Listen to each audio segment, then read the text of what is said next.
Now we're going to talk about the integral of a rate, which leads us towards the net change theorem.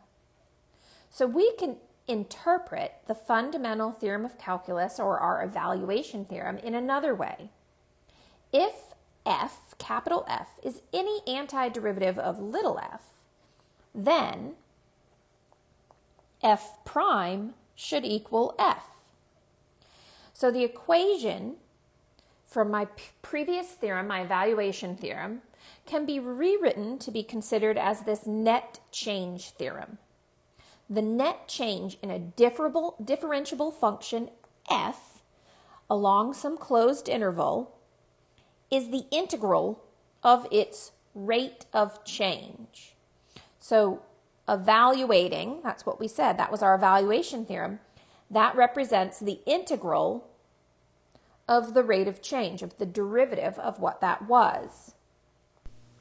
So if we think about C of x being the cost for producing x units of some commodity, then what we can say is C prime of x is marginal cost.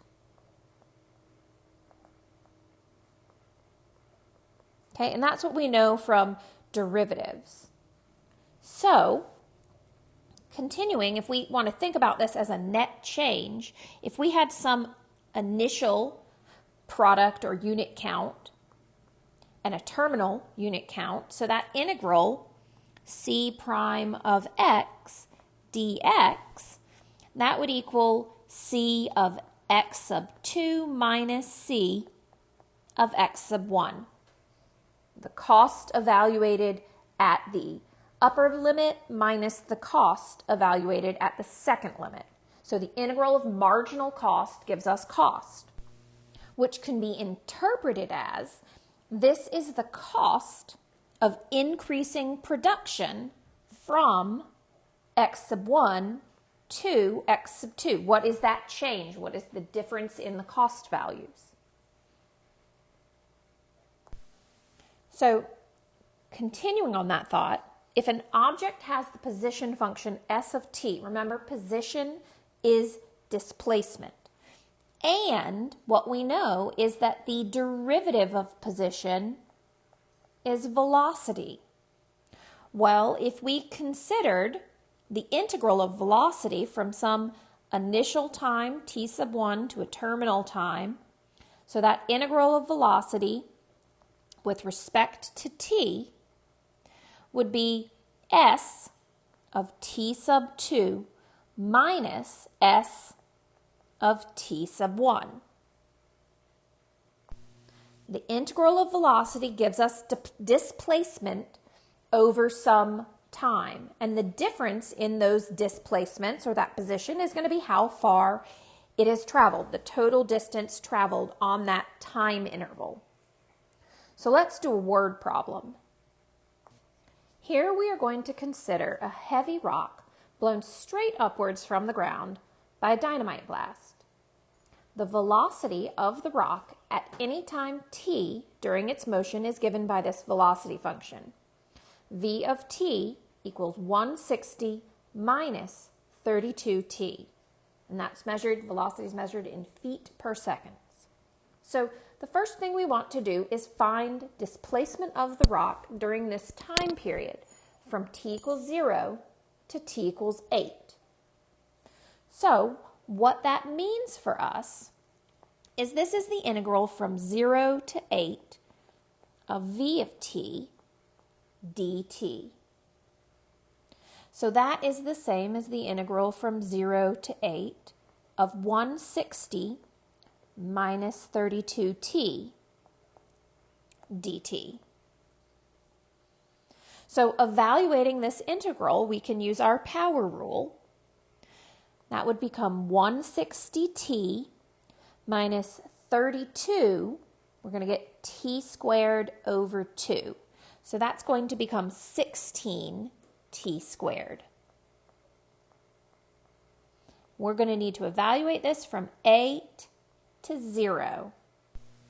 So in order to evaluate, we need to plug in our upper limit of integration. So that would be 160 times 8 minus 16. times 8 squared, and then evaluate at our lower limit of integration. Make sure you use parentheses to separate the second subtraction. So that would be 160 times 0 minus 16 times 0 squared. And of course, in this situation, though, that last term does turn to 0. So 160 times 8 minus 16 times 64 gives us 256. So what that means is that the rock is 256 feet in the air, and that would be after 8 seconds of travel, or at t equals 8 seconds. So we're 256 feet above the ground still at t equals 8. So we have another part to this problem. So we're still dealing with the same velocity function in the same time period, t equals 0 to 8. And we want to find the total distance traveled during this time. Well, and there's one thing we know about projectiles is they go up and then they come back down. So we just know at this point from the first part, we just know the height at which our projectile is at t equals 8 seconds. But we want to know how far it's going to actually travel. So it's going to travel up and then it's going to travel down. So traveling up, positive, down could give us a negative for that velocity. So what this means for us is the integral from 0 to 8. We want to deal with the absolute values of that velocity. And what we know, velocity being the derivative of position, when the velocity is equal to 0, that's going to represent our max or our min. So we can find how to divide this into two separate integrals by saying, well, 160 minus 32t equal to 0. And if we solve that, we would get at t equals 5. So the rock is traveling up for 5 seconds from 0 to 5, and then it starts to travel back down, and we stop at 8, where it's still up in the air, if that makes sense to think about that visually. So we're going up until we reach 5 seconds, and then we start going back down until 8 seconds. We have not hit the ground yet.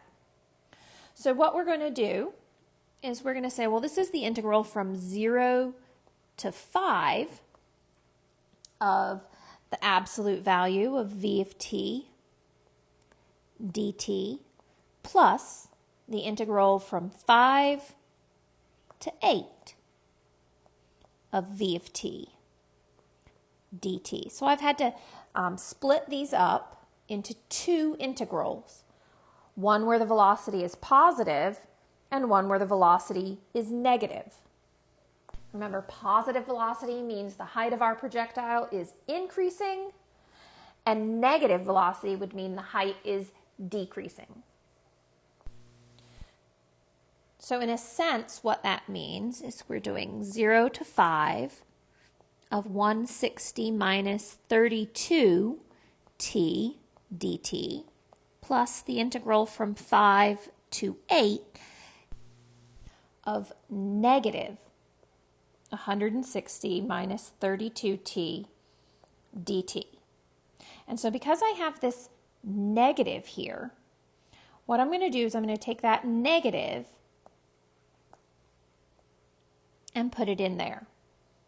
So we've got our distance traveling up minus our distance traveling down. And that distance right here, when we do this, we're going to get a negative value. So minus a negative, we'll be adding those together.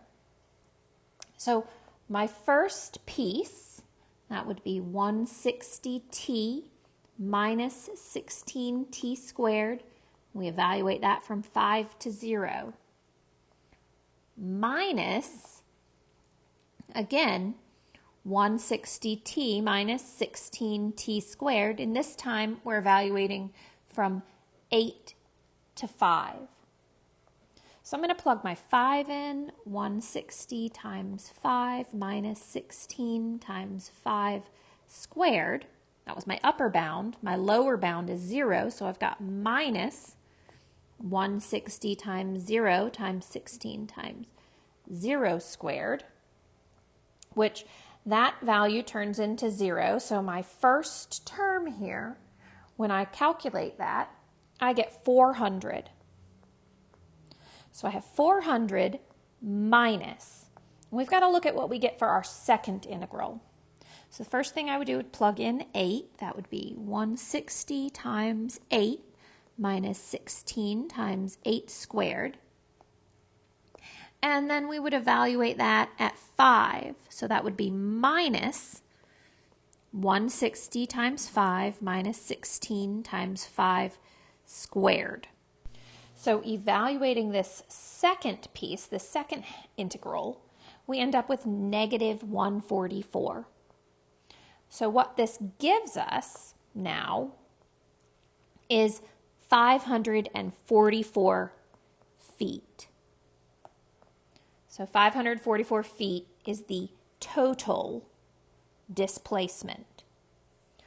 We went up to a max of 400 feet at 5 seconds, and then we are traveling down, and we only did calculations to 8 seconds after, but I believe we got 256, right? Obviously, it would continue traveling down, but the total displacement, we went up 400 feet and then down 144 for a total displacement of 544 feet. So I hope that helps you understand our net change theorem a little bit better.